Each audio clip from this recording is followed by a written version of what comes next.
Are you good? All right, good afternoon. We're out here in Geneva where Lake Harney remains above the old historic values, the old historic flooding values set in 2008. And it looks to be that this will stay in the above the old historic values for approximately a week to two more.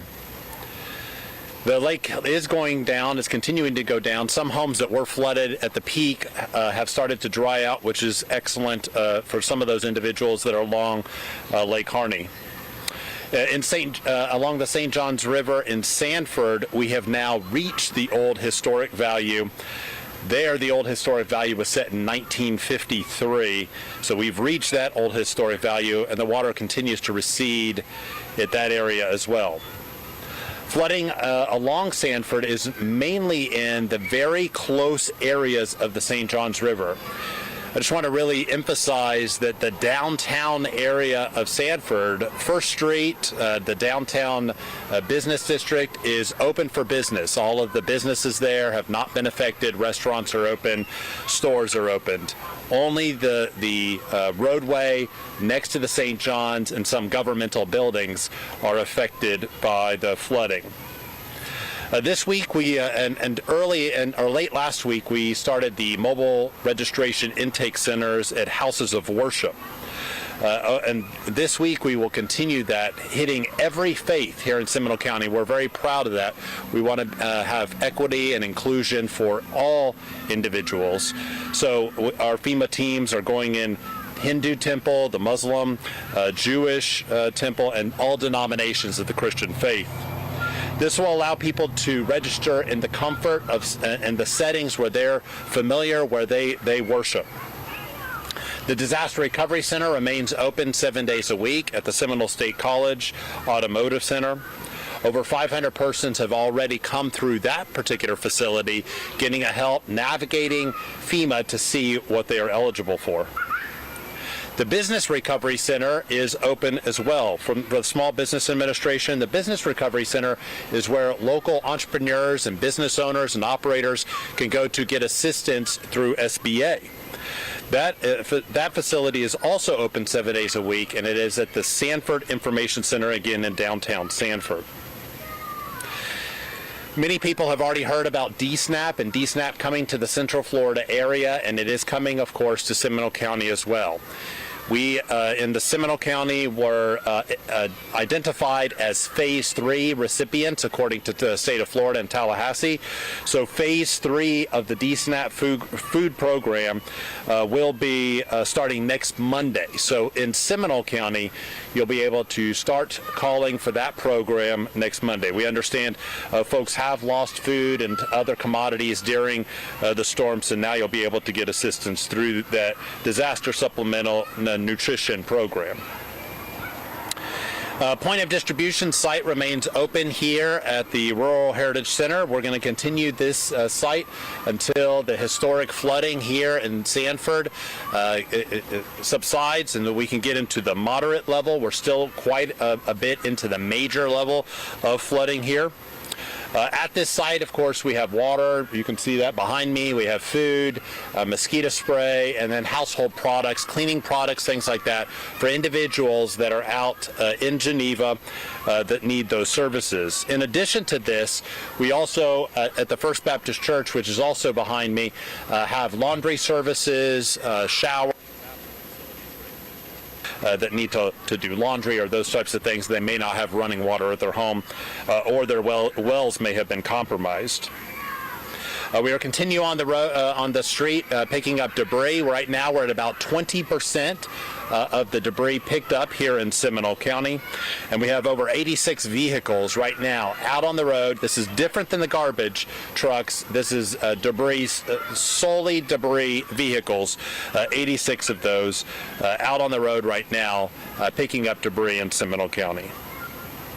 I mentioned wells, and wells are very important to us, and a lot of people out here in Geneva and in Sanford are on well, and we're very happy to partner with the Florida Department of Health and the EPA and provide some people some relief and some help when it comes to wells. And I'm going to turn it over to Donna Walsh, the Director of the Florida Department of Health for Seminole County, on some more information about that. Thank you, Donna.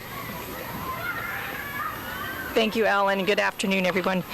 As Alan mentioned, and as many of you are aware, the flooding at St. Johns River and Lake Harney due to Hurricane Ian has caused some wells to be compromised.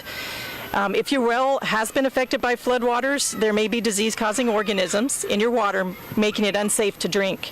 You probably have seen messaging throughout the Hurricane Ian response advising you to do a couple of things instead of drinking from your well. Either boil tap water and hold it at a rolling boil for at least 1 minute. Let it cool completely so you can avoid burns. Disinfect your tap water by adding 8 drops of plain unscented household bleach, 4 to 6% strength, per gallon of water, and then mix the solution and let it stand for 30 minutes. If the water is cloudy after that 30-minute period, then you want to repeat the procedure one more time. And then if still cloudy after the second treatment, dispose of that water and start the process over again, or use bottled water. As Alan Harris mentioned, bottled water has been provided throughout our county for those who may not have access to clean drinking water. Contaminated drinking water may contain harmful bacteria, viruses, and other microorganisms that can make you sick.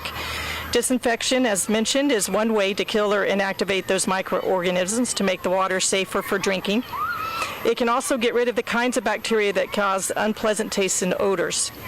A well should be disinfected when the well has been flooded or near flood waters. Many of you, as we have visited across the county, have mentioned that your wells are still submerged or underwater. Of course, you need to wait until the wells are not submerged any longer before you actually start testing. Obviously, as the wells are still underwater, they're not going to be functional. Information on how to disinfect wells is located at prepareseminole.org, along with the Florida Department of Health and Seminole County website at seminole.floridahealth.gov. The Seminole County and the Florida Department of Health suggest well testing for those who have had submerged wells. So that is really recommended initially before going into disinfecting your wells. You want to see what the status of your well is. If you have concerns about it, as Alan mentioned, we do have this resource available to us in our county currently, and depending on the need, it will stay in our county. So we are just opening up today, basically, to receive those samples. The Environmental Protection Agency mobile labs currently at the Seminole County Public Safety Building parking lot. Is that correct, Alan? I think he mentioned as much, yes. And if you want your wells tested, our environmental health specialist will come out to your home and collect samples and then take it to this mobile lab for testing. You should have results available to you within a short period of time, probably within 24 hours. So in order to request testing of your private wells, please contact either 407-665-3604. That's to our Florida Department of Health and Seminole County Environmental Health Program, or the Citizens Information Hotline at 407-665-0000.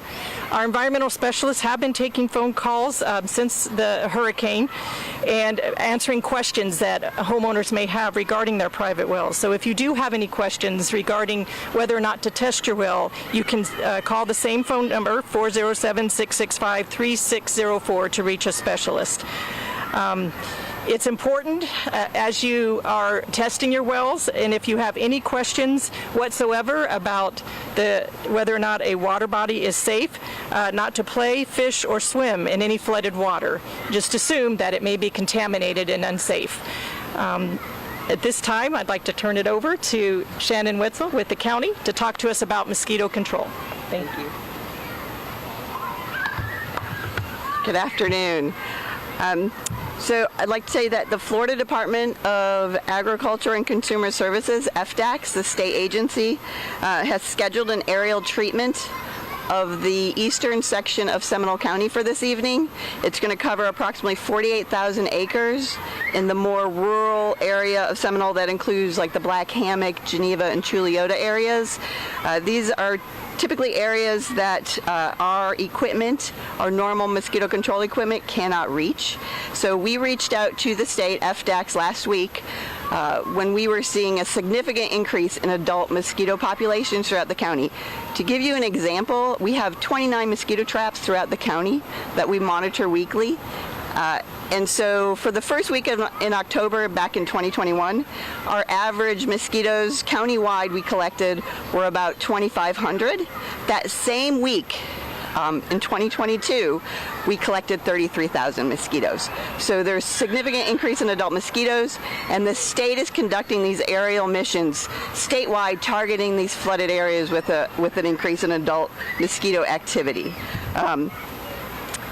So also I wanted to emphasize our mosquito control program has been treating mosquitoes since immediately after the storm.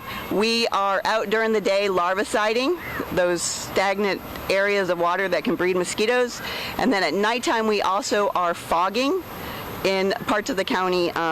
So we will continue to do that even though the state is coming in and conducting this additional aerial spraying.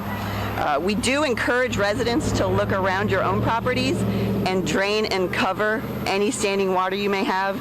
Even a very small, thimble-sized stagnant water can breed mosquitoes within a matter of days. So drain and cover. Can you continue to do this to make sure you target all those standing waters in your yards, and also use protection. Use mosquito control repellent or long sleeve clothing to protect yourselves if you are going to be out and about when mosquitoes are active.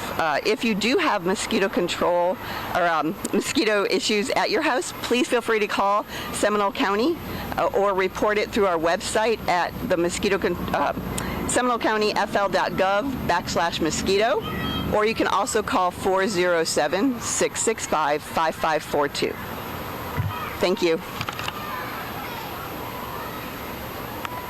Thank you. I just wanted to reiterate on the debris. We have 86 vehicles out. We're at about 20%, maybe a little bit above that for pickup. This is a long haul, 1 million cubic yards of debris. This is a lot of debris. One thing that people can do to help us is to not bag their debris. Do not put those in plastic bags. The reason for that is because it messes up the machines. So we don't want to have to slow down every time that we come up to bag debris. So please don't bag the debris. Don't put that in plastic bags. That's not good for the machines. It slows us down.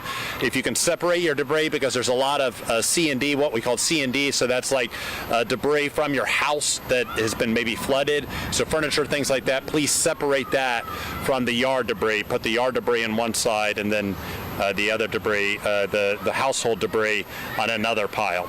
Also, please avoid sidewalks. We have had some situations where they are in the sidewalk, and that, of course, is challenging for children trying to get to and from school.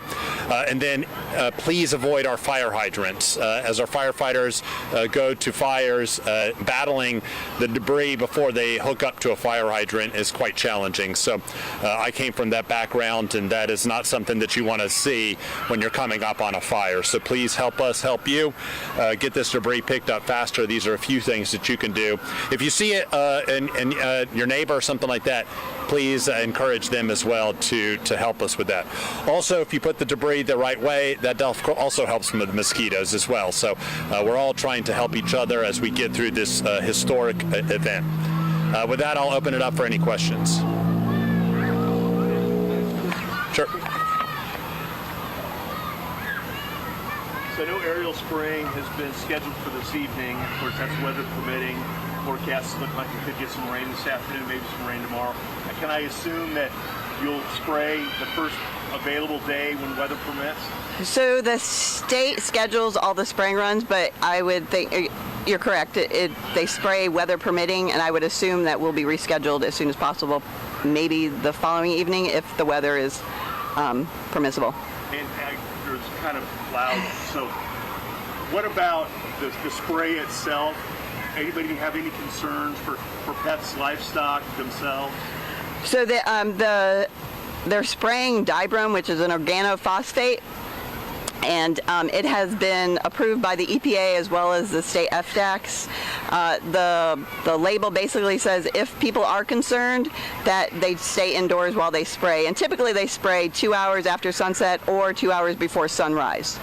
So that's, and you can go to seminolecountyfl.gov/rural spray, and it has links to the all of that spray information the state's doing. Pets, any issue with pets? No.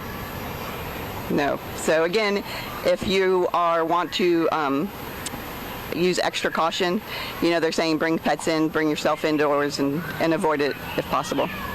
Do you recall seeing this many mosquitoes so rapidly? I have not. I've been at the county for 18 years now, and I have not seen this kind of increase in mosquito activity. So this is unprecedented for us. Will there be other points in tonight's shows? We'll expect more in the future as well to continue to treat? So part of the state protocol requires us to continue doing our mosquito control data collection with these traps. So I know our folks will be out as soon as tomorrow morning setting traps again to basically document a decrease in the adult mosquitoes. So again, the state schedules all of the aerial spraying, but I would assume if we see another increase in adult mosquito activity, there is a possibility for future spraying. When was the last time the county did something like this aerial? The last time the state conducted aerial spraying was back in 2017. How does the county track the spread of mosquito-borne illness, and what threat does it have to humans and livestock? So we have our mosquito control program has we call it the Sentinel Chicken Program. We have chickens spread out throughout the county that we test weekly, we draw blood from, and we run that blood and test it for the different arboviruses such as West Nile, Triple E, Zika. So all of those are tracked through our chicken program. And even prior to the storm, we had a few of our chickens convert for West Nile, but we have had no human cases reported to date.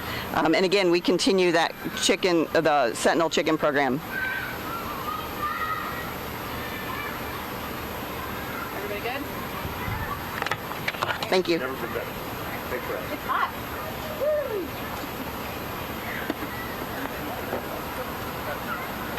Thanks, Kate Downey.